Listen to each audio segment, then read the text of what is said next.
एक महिला भक्त वृंदावन से बिहारी जी लेकर अपने घर आई और तभी बाहर से गोलू घर के अंदर आया और माँ से पूछता है कि माँ, यह कौन है?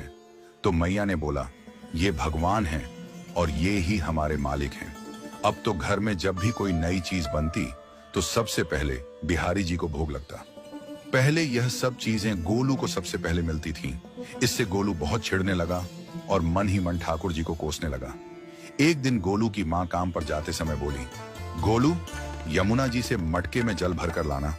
जब गोलू पानी भरने के लिए जाने लगा तो जाते जाते बिहारी जी को कहने लगा, खाने के लिए तो सबसे पहले तैयार रहते हो, लेकिन काम तो मुझे ही करना पड़ता है।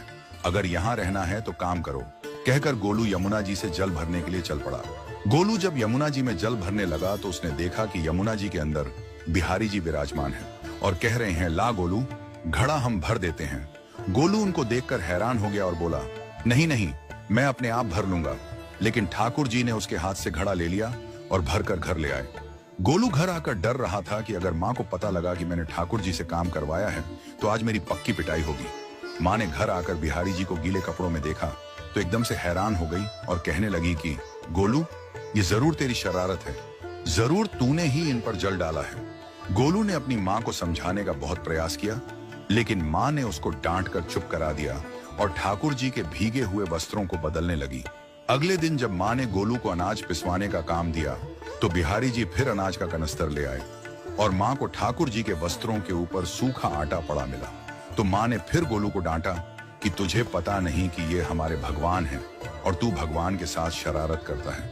आज तूने फिर इनके ऊपर आटा फेंका है। तो गोलू शपथ लेकर कहने लगा, नहीं माँ, मैंने कोई शरारत नहीं करी है।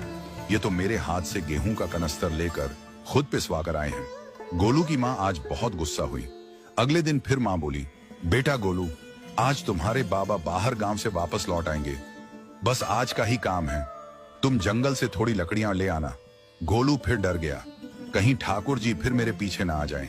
गोलू ने माँ को बोला कि मैं चला तो जाऊंगा, लेकिन बिहारी जी को समझा लो, वो मेरे पीछे ना आई। उसकी माँ हंसकर बोली, हाँ हाँ समझा दूंगी, तुम जाओ तो सही। गोलू जल्दी जल्दी लकड़ियां लेने जंगल में चला गया और माँ काम पर चली गई।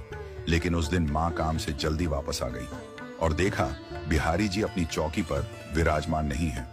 वह तो एकदम से घबरा गई कि कहीं गोलू की शरारत तो नहीं। वह भागी भागी जंगल की तरफ गई। तभी उसने देखा कि गोलू के साथ एक इंसान लकड़ियों को लेकर घर आ रहा है। गोलू की माँ यह देखकर हैरान हो गई